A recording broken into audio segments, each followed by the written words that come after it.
There are people who live their lives at the edge of a ticking clock, not because they enjoy chaos, but because something inside them wakes up only when the world grows quiet, when choices converge into a single point, and the weight of time presses gently but firmly against their shoulders. They aren't lazy. They aren't reckless. They simply move differently. For them, pressure isn't an enemy. It's a signal, a familiar doorway the mind knows how to walk through. In the stillness before a deadline, their thoughts sharpen, their senses steady, and something locked inside finally opens. This isn't motivation, it's survival. A hidden psychological pattern shaped by years of expectations, fear, and unspoken emotional history. And beneath it all, there is a quiet truth. Some people don't function despite the pressure. They function because of it. And their story begins long before the deadline arrives.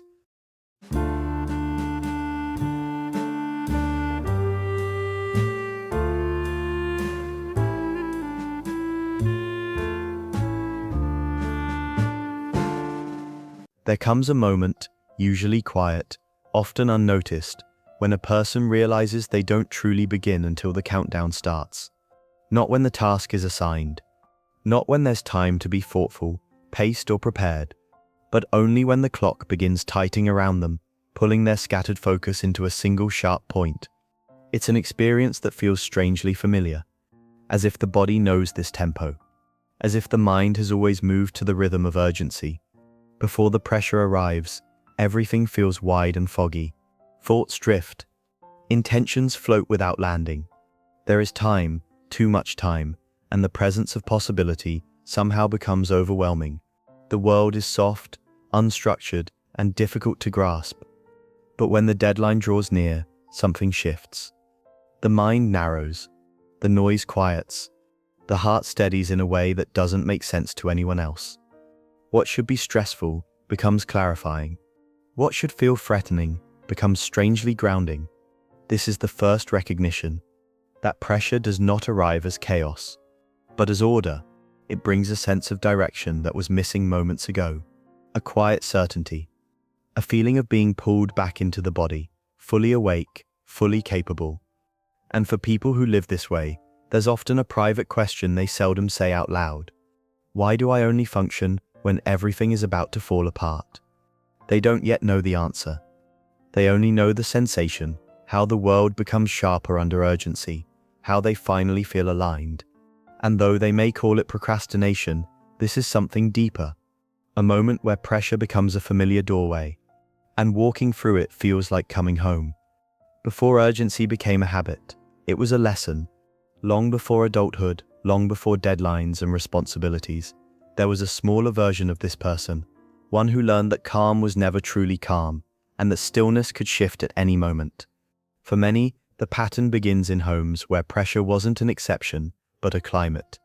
Places where emotions could change without warning, where perfection was expected, or mistakes carried consequences that felt heavier than they should, where love was offered conditionally, or safety was tied to performance, silence, or quick compliance. In environments like these, the nervous system adapts. It learns to stay alert. It sharpens itself around tension, because tension becomes predictable. Urgency becomes familiar. A child may not understand the psychology behind it, but their body remembers. You are safest when you're responding quickly. You are safest when the stakes are high. You are safest when you're needed, useful, flawless. So the mind builds a blueprint, one where clarity only appears under pressure, because pressure once meant danger, and danger demanded focus. In chaotic or demanding households, urgency gives shape to the world. It turns confusion into a directive. It transforms emotional noise into something the child can respond to, control, or resolve. This is how pressure becomes soothing. Not because it feels good, but because it feels known. By the time this child grows into an adult, the association has already formed. When things are calm, something feels off. When there's time, the mind drifts. But when urgency returns, an old instinct wakes. The instinct to survive through speed, perfection, or performance. This is the quiet origin of the last-minute mind. A childhood where pressure wasn't the problem. It was the atmosphere. When people who rely on pressure finally begin to understand themselves, they often find comfort in the science. Because beneath the pattern, beneath the shame and confusion, there is a biological truth. The brain behaves differently under fire. As the deadline approaches, the mind enters a mild threat response state. Not full panic, just enough intensity to sharpen attention. This activation releases dopamine and norepinephrine, chemicals that heighten focus, increase energy, and pull wandering thoughts into alignment. For some, this is the clearest their mind ever feels. Procrastination, then, isn't simply avoidance. It is the brain waiting for the internal conditions required for clarity, waiting for emotional noise to quiet, waiting for the surge that finally cuts through distraction and doubt. People who grew up in stressful or unpredictable environments often internalize this rhythm.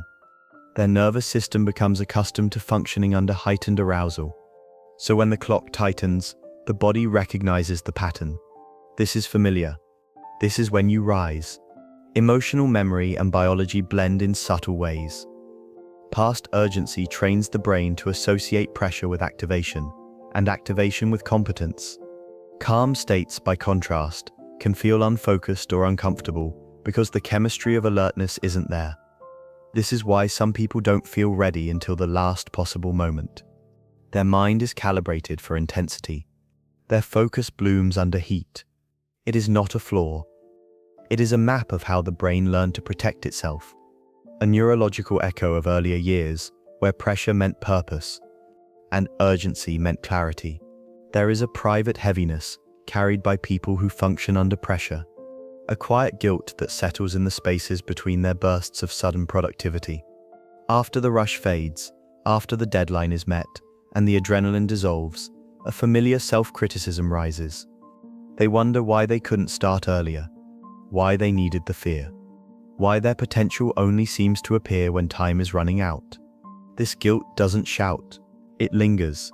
It presses gently on the heart, like a weight they can't justify, but can't shake. To the outside world, they might look irresponsible or careless.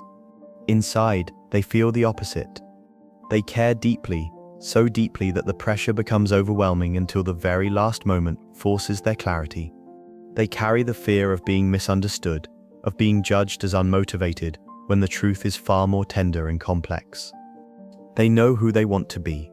Consistent, organized, steady, but who they become under a deadline is different. Intense, focused, capable, in a way that feels almost startling. It creates a sense of duality. The person they are in calm moments feels distant from the person they become, when the pressure activates their hidden strength. And then comes the exhaustion. A tiredness woven from both the emotional labor of waiting and the rapid sprint to the finish. It's a cycle that frays the edges of their self-worth, performing brilliantly one moment, collapsing inward the next. This is the quiet conflict of the last-minute mind, an internal world where excellence and shame coexist, where capability is undeniable but difficult to control, and where the greatest battle is rarely the deadline, but the feelings that echo after it. There comes a moment, quiet, unremarkable, almost gentle, when a person who has lived their life through pressure finally pauses, not because the deadline forces them to, not because they are exhausted from the cycle, but because something inside whispers a question they have avoided for years. Why do I live this way? It is rarely a dramatic revelation. It is more like a soft light appearing in a dim room, illuminating corners that were always there but never examined.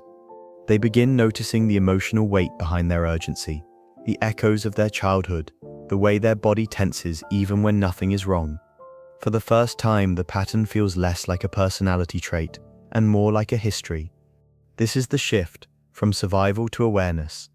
They start to see the conditioning in their reactions, how they learn to activate only when threatened, how calm became uncomfortable because calm once felt unsafe, how pressure became the only signal their mind trusted.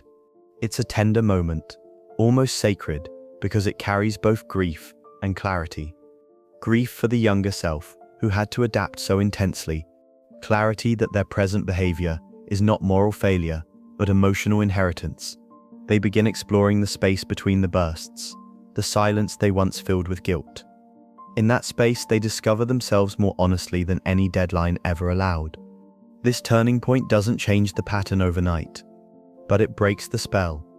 It allows them to step back from the urgency that once defined them, and finally ask the question that opens the door to healing. What if pressure isn't the only way my mind knows how to live? Healing does not begin with discipline, or planning, or forcing the mind to behave differently. It begins with something far quieter, the slow creation of inner safety.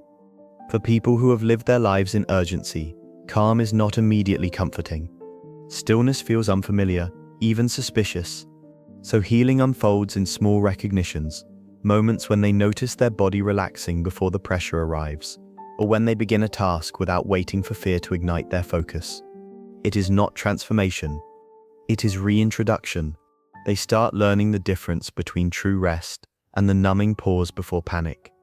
They explore the gentle spaces that urgency once filled, discovering that work doesn't need to mimic a battlefield to be meaningful. Bit by bit, they rebuild their relationship with time, not as an enemy closing in, but as a companion moving alongside them. The emotional wiring begins to shift. The mind gradually updates its older beliefs. That pressure is necessary. That clarity only comes through tension. That productivity must be earned through stress. These beliefs loosen their grip, not through force, but through understanding. Some days the old rhythm returns. The heart races. The brain sharpens. The deadline feels like the only doorway. But even then, something is different. The person now knows why their body reacts this way, and that awareness softens the cycle. Healing is not a straight line. It is the gentle act of teaching the mind that it no longer lives in danger, that it no longer needs to brace, that it can work without war. And slowly the urgency that once defined them becomes just one part of their story, no longer the conductor of their life, but a memory the body is learning to release. There comes a time when life no longer feels like a countdown, when the mind, once conditioned to wake only under pressure, begins to open in quieter moments. It's not dramatic. It's not sudden. It feels more like a soft dawn after a long night, light expanding slowly, gently, asking for nothing. In this new rhythm, clarity is no longer extracted through urgency. It arrives in small, steady waves. Tasks unfold without the tremor of fear. Thoughts settle without the pull of panic. Time becomes spacious instead of sharp. The person who once lived at the edge of every deadline starts to recognize themselves in a different way, not through their bursts of last-minute brilliance, but through the calm consistency they once believed they were incapable of. They discover that their mind can function without fire, that their value doesn't depend on survival-level intensity. There is a quiet beauty in working this way, not perfect, not constant, but human. Some days still tighten around them, pulling old instincts forward. But now, the urgency doesn't define them. It doesn't speak with the same authority.